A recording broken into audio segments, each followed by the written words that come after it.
Governor Khyber Pakhtunkhwa ने Peshawar high court के हुक्म पर आज शाम 9 मुंतखब वज़ीर आला से हल्फ लेने का ऐलान कर दिया।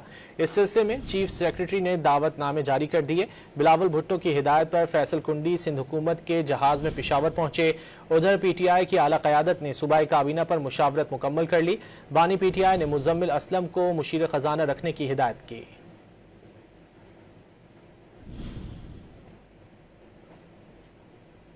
गवर्नर हाउस खैबर पख्तूनख्वा में 9 मुंतखब वज़ीर आला सुहेल आफरीदी की हल्फ बर्दारी की तैयारियां जारी हैं। तकरीब शाम 4 बजे होगी। गवर्नर हाउस की जानिब से वज़ीर आला हाउस को बाज़ाब्ता तौर पर आगाह कर दिया गया। पेशावर हाई कोर्ट ने गुज़िश्ता रोज गवर्नर फैसल करीम कुंडी को 9 मुंतखब वज़ीर आला से आज शाम तक हल्फ लेने का हुक्म दिया था। पेशावर हाई कोर्ट ने महफूज फैसला सुनाते हुए ये भी हिदायत की थी कि अगर गवर्नर दस्तयाब न हो तो स्पीकर नए वज़ीर आला से हल्फ ले लें। इसके बाद गवर्नर खैबर पख्तूनख्वा कराची में एक तकरीब में शरीक थे कि उन्हें बिलावल भुट्टो ने फौरी वापस जाकर आईनी जिम्मेदारी निभाने की हिदायत की। गवर्नर साहब,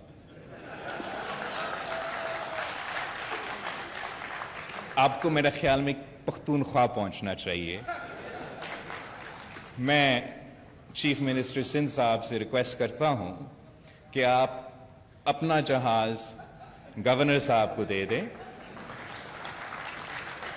ताकि जो भी अदालत का हुक्म होगा उस पर अमल दरामद जरूर करेगा। पेशावर हाई कोर्ट और चेयरमैन पीपल्स पार्टी की हिदायत पर फैसल करीम कुंडी सिंध हुकूमत के जहाज में फौरी वापस पहुंचे। इस मौके पर उन्होंने बावर कराया कि उन्होंने कभी हलफ लेने से इनकार ही नहीं किया था। मैंने पहले भी कहा है कि हम हमेशा कॉन्स्टिट्यूशन को फॉलो करेंगे और मैंने कभी भी ये नहीं कहा कि हम वोट नहीं लेंगे और जो भी आइन हमें इजाजत देगी उसको फॉलो करेंगे। सदर PTI खैबर पख्तूनख्वा जुनेद अकबर ने हलफ बर्दारी यकीनी बनाने के लिए गवर्नर को हिदायत देने पर बिलावल भुट्टो से ज़ाहिर तशक्कुर किया। गवर्नर साहब से मेरा राबिता हुआ था, वो भी पॉजिटिव होते और बिलावल साहब का शुक्रगुजार है कि बिलावल साहब ने अपनी जिम्मेदारी पूरी की और एक जमहूरी तरीके में हमारी मदद। दूसरी जानिब PTI की आला क़यादत ने सूबाई काबीना पर मुशावरत मुकम्मल कर ली है। ज़राए के मुताबिक काबीना में बेशतर पुराने वज़रा, मुशीरान और मावरीन खुसूसी शामिल होंगे। कई नए चेहरों को भी जिम्मेदारियां सौंपने जाने का इम्कान है। बानी PTI ने मुज़म्मिल असलम को काबीना में मुशीर खजाना बरकरार रखने के अलावा बाकी तमाम इख्तियार सुहेल आफरीदी को दिया हुआ है। काबीना की तश्कील के सिलसिले में अली अमीन गंडापुर का मुखालिफ ग्रुप भी वज़ारतें लेने के लिए सरगर्म हो गया है।